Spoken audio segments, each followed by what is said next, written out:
Bismillahirrahmanirrahim. Assalamualaikum warahmatullahi wabarakatuh. Oke teman-teman, saya dari kelompok 13 akan mempresentasikan makalah kita yang berjudul menganalisis kasus-kasus pemanfaatan media pembelajaran. Perlu diketahui teman-teman, di sini saya tidak sendiri. Saya bersama kedua rekan saya, yakni Septi Hidayani dan Suci Safitri.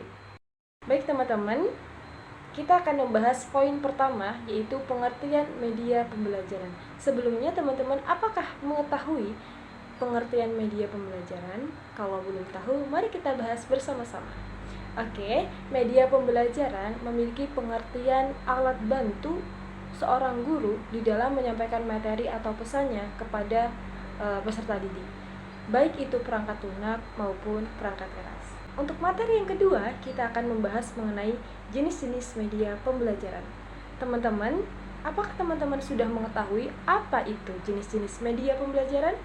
Kalau belum tahu, mari kita bahas bersama-sama ya. Media pembelajaran itu ada 3 teman-teman. Yang pertama, media auditif, yang kedua, media visual, dan yang ketiga, media audiovisual.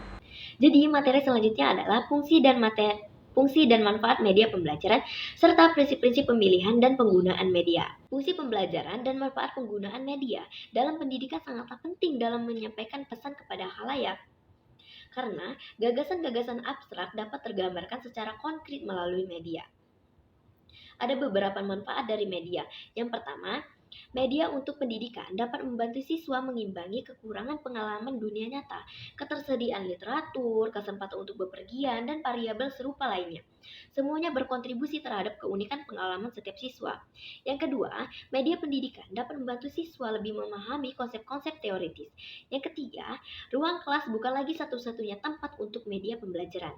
Yang keempat, siswa mampu berinteraksi dengan lingkungan sekitar secara personal melalui penggunaan media pembelajaran. Yang kelima, perhatian dapat dipusatkan dengan menggunakan materi pembelajaran. Berikutnya, fungsi dari media pembelajaran adalah yang pertama, penyampaian pesan pembelajaran dapat lebih standar. Yang kedua, pembelajaran dapat lebih menarik. Yang ketiga, pembelajaran menjadi lebih interaktif. Yang keempat, pembelajaran dapat diperpendek.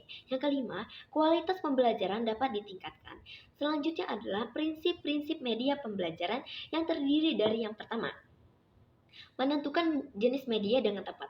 Hal ini menyiratkan bahwa sebelum memulai pengajaran, seorang guru harus memutuskan bentuk media mana yang paling efektif mengingatkan tujuan dan isi pembelajaran.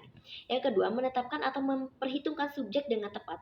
Oleh karena itu, pendidik harus mempertimbangkan apakah kebiasaan konsumsi media siswa sesuai dengan usia dan perkembangan kognitif atau tidak.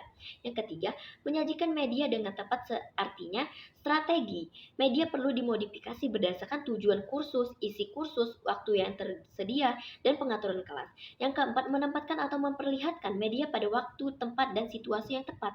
Definisi konteks dan kegunaan media pendidikan. Penggunaan media pendidikan untuk mendemonstrasikan atau menjelaskan materi tidak diperlukan pada setiap tahapan proses belajar mengajar. Dalam konteks penggunaan media merupakan media pembelajaran adalah alat atau sarana yang digunakan dalam proses pendidikan untuk membantu menyampaikan informasi dan memfasilitasi pembelajaran siswa. Nah, itu saja yang dapat saya sampaikan. Materi selanjutnya akan disampaikan rekan saya. Terima kasih. Dasar pertimbangan pemilihan dan penggunaan media. Faktor-faktor yang perlu diperhatikan dalam memilih media pembelajaran. Yang pertama, ada objektivitas. Seorang guru dapat meminta umpan balik kepada rekan kerja atau siswa selama proses pemilihan bahan ajar. Yang kedua, ada program pengajaran. Kurikulum yang digunakan sebagai pedoman pembelajaran yang akan diberikan kepada siswa harus diikuti dengan tepat. Yang ketiga, ada sasaran program. Media yang digunakan harus sesuai dengan tahap perkembangan siswa, baik dari segi bahasa, simbol, teknik penyajian, dan juga durasi penggunaan. Yang keempat, ada situasi dan kondisi. Ini mencakup hal-hal seperti jumlah siswa, tingkat minat, motivasi siswa, dan keadaan kelas itu sendiri. Yang kelima ada kualitas teknik, dan yang keenam ada keefektifan dan efisiensi penggunaan. Salah satu ukuran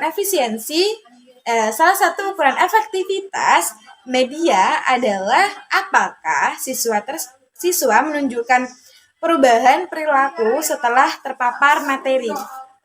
Yang F, kasus-kasus pemanfaatan media pembelajaran dan solusinya. Kasus-kasusnya yang pertama, itu kurangnya minat guru untuk memanfaatkan media pembelajaran. Yang kedua, ada ketidaktertarikan peserta didik pada media pembelajaran yang digunakan. Yang ketiga, ada keterbatasan sarana dan prasarana. Adapun solusinya, yang pertama, melakukan pelatihan kepada para pendidik. Yang kedua, mengkomunikasikan rencana pemanfaatan media pada peserta didik.